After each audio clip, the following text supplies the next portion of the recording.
दोस्तों, इब्रानियों और दूसरे कुरिन्थियों की पत्री में हम पढ़ते हैं कि जैसे मूसा को पुराने नियम में इजरायलियों को छुड़ाने के लिए नियुक्त किया गया था, वैसे ही नए नियम में प्रभु यीशु मसीह को मानव जाति के उद्धार के लिए नियुक्त किया गया है। और जब परमेश्वर यहोवा ने इजरायलियों को मिस्रियों के हाथों से छुड़ाया, तब मात्र वो ही लोग वादे के देश में पहुंच पाए जो अंत तक बने रहे, और बहुत से मारे भी गए क्योंकि वो रास्ते में अपने परमेश्वर यहोवा से दूर हो गए थे।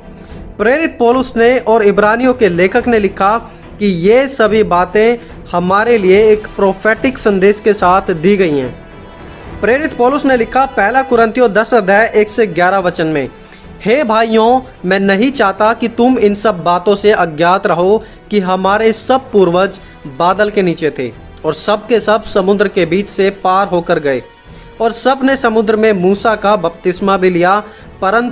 परंतु परमेश्वर उनमें से बहुत सारों से प्रसन्न ना था, इसलिए वे जंगल में ही ढेर हो गए। ये सब बातें हमारे लिए दृष्टांत ठहरी हैं कि जैसे उन्होंने लालच किया, वैसे हम बुरी वस्तुओं का लालच ना करें। और 11वें वचन में प्रेरित पौलुस ने लिखा कि ये सब बातें जो उन पर पड़ी दृष्टांत की रीति पर थी, वे हमारी चेतावनी के लिए दी गई हैं, जो जगत के अंतिम समय में रहते हैं उन सभी के लिए लिखी गई है। तो यहाँ पर बेसिकली प्रेरित पौलुस लिख रहे हैं कि पुराने नियम में मूसा के जीवन की घटना नए नियम में मसीह यीशु के जीवन की घटना की एक तस्वीर थी, और वो आज हम इस वीडियो में देखेंगे। दोस्तों, जैसे पुराने नियम में इजरायलियों को वादे के देश तक पहुंचने के लिए एक बड़ी ही दुखमय लंबी यात्रा करनी पड़ी, वैसे ही आज हम विश्वासियों को भी अपनी मंजिल स्वर्ग तक पहुंचने के लिए एक लंबी और दुखमय यात्रा करनी पड़ती है। और खासकर जब हम इब्रानियों की पत्री पढ़ते हैं, तो इब्रानियों की पत्री में प्रभु यीशु और मूसा के बीच में बहुत सारी समानताएं दर्शाई गई हैं। जैसे कि मूसा परमेश्वर और इजरायलियों के बीच में मध्यस्थता करने वाला था, वैसे ही पहला तीमुथियुस उसका 2 अध्याय 5 से 6 वचन के अनुसार प्रभु यीशु मसीह आज हमारे लिए मध्यस्थता करने वाले हैं, वो हमारे मीडिएटर हैं।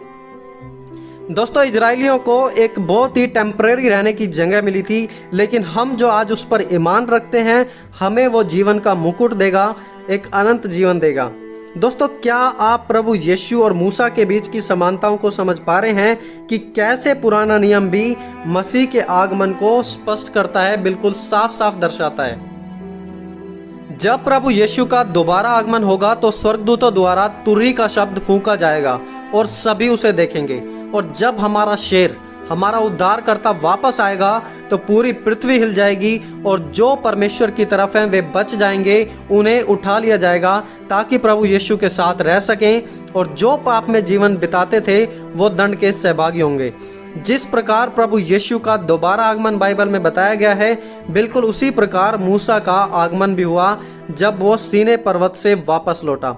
पवित्र शास्त्र में बताया गया है कि जब यीशु वापस आएंगे तो तुरही का शब्द फूंका जाएगा। निर्गमन की पुस्तक में भी हम पढ़ते हैं कि जब मूसा पर्वत से वापस उतरा तो तुरही फूंकी गई।